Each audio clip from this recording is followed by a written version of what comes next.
exactement ce qui s'est passé. Alors tey ci point de presse bu mu def xawma sa lecture parce que il a fait que ñëw lire benn texte bu mu def am na 6 points yi nga xam ne jukki nañ ko ci en tout cas suñ ko mënoon résumer 6 points yi nga xam ne war nañ ko mën a leeral donc dinañ point bu nekk expliquer exactement lu mu wax leen lan mooy dëgg bi parce que moom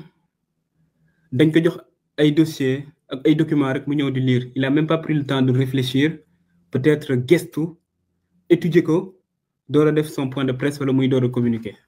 on lui a juste donné des éléments mu commencé ñëw di lire il n'a pas pris le temps de voir exactement le fond du dossier et je comprends mieux lan moo tax mu dawoon débat bi nga xam ne woowoon naa ko ci dossier bi lu ma gis mu exposé tey moom wane na ne xamu ci dara alors xam nga dossier bi ni luñ ci wax bëri na depuis le début bu ñuy door a ñëw lu ñu njëkk a wax mooy ñun dañoo fekk benn contrat bi nga xam ne ab sénégalais moom moo ko moom ñu foqati ko ci moom jox ko ab doxandéem ginnaaw bu ñu génnee contrat bi wane ne contrat bi le 23 février 2024 lañ ko signé boobu le président Bassirou Diomaye Diakhar Faye sax nekkagul président de la République ginnaaw bu ñu leen expliqué ni que bu ñuy def même demande de paiement bi ou demande de paiement yi parce que ñaari demande de paiement moo am benn bu 20% au titre de l'avance de démarrage à peu près 18 milliards et quelques ak beneen bu 20% au titre des dépenses engagées donc loolu noonu mooy avance de démarrage lii sa assurance bi la mais avance de démarrage yi ce qui implique que 40% la ñu décaissé ci montant bi à peu près 37 milliards de francs CFA loolu bu ñu koy décaissé yëpp ñun fekk ñu fi donc bu ñuy naan dañoo foqati contrat bi ci ab sénégalais jox ko ab doxandeem wan nañ leen ne loolu amut ñu dellu si waat waxoon fi nekk dafa am kenn ki nga xam ne dañ ko ci jox 5 milliards benn député ñoom seen jëmmi bopp ñoom ñoo dellu si ñi nga xam dañ ko doon wax ne dañoo juum dañ leen induire en erreur barki démb aussi gisaat naa benn journal génne ne police espagnole mu ngi def benn enquête ci 2,4 milliards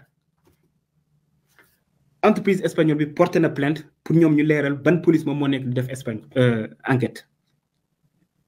léegi nag honorable député Thierno Alassane Sall ginnaaw bu mu waxee scandale tourné ñu jox ko lu ne mu wóor fu ne nee na scandale bi léegi ci garantie la nekk xamul na loolu noonu c'est un argument mais bu yàgg quoi bi nga xam ne démonté nañ ko bu yàgg ba teg de côté dinaa ci dellu si pour expliquer leen ne lan moo tax moom comprendre dara ci dossier bi xamul sa garantie ni muy demee et en tant qu'ancien ministre nag c'est très grave muy benn alors garantie yi laay ñëw ce sera le deuxième point mais premier point bi dafa am lenn li nga xam ne daf ko wax lu nga xam ne c'est totalement faux moom nee na le projet est à l'arrêt dara avancé watul actuellement que banque bi dafa bloquer le financement ou suspendre le financement je peux vous dire ici que c'est faux archi faux et totalement faux projet bi benn blocage moo ci amoon muy accélérer travaux yi noonu moo tax tey ñu ngi jëm ci fin juin 2025 42 villages la ñu électrifié à travers le projet AOPOR donc moom nee na amul benn village bu ñu ci électrifié pour le moment waxul dëgg c'est ça la réalité te su bëggee dinañ def mise en service yi parce que moom moo des dinañ def mise en service yi ci fin juin wala début juillet bi su bëggee mën nañ ko inviter sama ñëw fekkee ko pour woon que ne lu mu wax tegu ko fenn du dëgg au-delà de 42 villages yooyu noonu en termes de planification lu ñu prévoir c'est 400 villages minimum ci projet bi ci 2025 loolu la ñu nam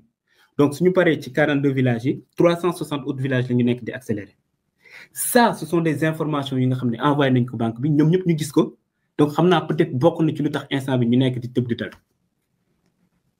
donc premièrement lu mu wax ne projet bi est à l'arrêt dara avancé wu ci c'est faux archi faux et totalement faux muy benn deuxièmement par rapport aux garanties xam nga moom dafa def benn question écrite ci question écrite bi mu ne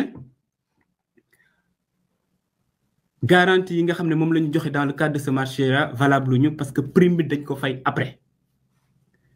juste pour expliquer exactement lan la garantie di servir peut-être am na ñu ñuy seetaan comprendre ñu ko xam ci marché public su nekkee yow da nga gagné marché ba pare code des marchés publics permettre la nga jot avance de démarrage ak avance au titre des dépenses engagées mais nag risque par exemple joxe montant yu toll noonu te amul dara li nga xam ne moom mooy garantie au cas où ki nga xam ne moom moo jot xaalis bi exécuté wul normal wala mu daw ak xaalis bi ci loolu noonu la ñu mettre en place ay garantie donc yow instant avant ñu lay jox par exemple benn somme da nga war a dem soit na ko soo andee ou en tout cas entreprise bi nga xam ne moom moo joxe marché bi mën na la def avance de démarrage wala avance au titre des dépenses donc garantie d'avance au titre des dépenses engagées donc 20% yi beneen garantie bi nekk garantie de restitution d'avance donc avance de démarrage 20% yi ñu joxe ak beneen garantie bi une garantie de bonne exécution donc 5% du montant total léegi moom nee na ce qui s'est passé mooy banque bi société bi dafa xaar ba jot avance de démarrage yi door a fay les garanties mu dem ci article 13 code ciment bu muy def question écrite et aussi même tey bu muy exposé article 13 boobu noonu soo xoolee alinéa 2 dafa ne la prise d'effet du contrat donc su ñu waxee contrat mooy le contrat d'assurance entre dans le cas d'espèce AOPO EPC bi nga xam moom moo gagné marché bi ak la société d'assurance donc la prise d'effet du contrat est subordonnée au paiement de la prime par le souscripteur yemu ci mu dem ci article alinéa 6 bi mu ne en cas de non-paiement de la prime dans le délai le contrat est résilié de plein droit contrat bu muy wax mooy le contrat d'assurance entre donc AOPO EPC ak la société d'assurance donc jusqu'ici vous voyez que moom lu mu nekk di souligner yëpp c'est entre ñaari privé donc la société d'assurance ak société AOPO EPC bu mu defee sa question écrite ministère des finances tontu ko ne ko ne gis nañ sa question écrite mais kaa ñu expliquer la da nga xamut peut-être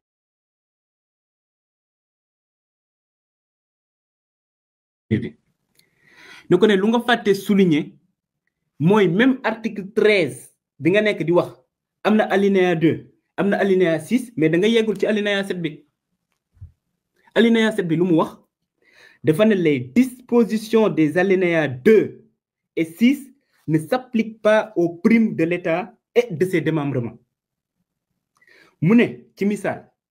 risque bi nga xam ne état bi daf ko jël wala démembrement état yi mu ne pour l'État et ses démembrements les délais de paiement des primes pourraient être accordés dans les conditions définies par la CRCA, c'est-à-dire la Commission régionale de contrôle d'assurance. CRCA 2011 ci circulaire boobu mu expliquer clairement que dans le cadre de marché ou en tout cas des risques yi nga xam ne état la wala démembrement état am nga délai wu 180 jours am nga toujours ne non en fait loolu dañ ko waroon bind ci dossier bi je sais pas de quel dossier il parle yow loolu noonu lan nga ko soxla bind ci dossier logique pour logique alinéa yu nekk ci article 13 bi yëpp nañ ko def ci dossier bi parce que soxla wuñ ko on a fait juste référence à l'article 13 bu ñuy joxe les garanties lal ko ci ñaari argument tey soo ko déglu mu ne premièrement ouais ma ngi doon wax dañ ko waroon def ci dossier bi donc soo lire contrat d'assurance yëpp on te dit bien que il est bien stipulé que les garanties prennent effet à partir du moment où AOPO EPC reçoit les 56 millions d'euros c'est bien stipulé dans les garanties yi nga xam ne joxe nañ ko amul garantie boo si gis waxuñu ne à partir de l'instant où la société paye la prime la dañoo ne à partir du moment où moom société bi mu jot xaalis garantie yi dugg nañ muy benn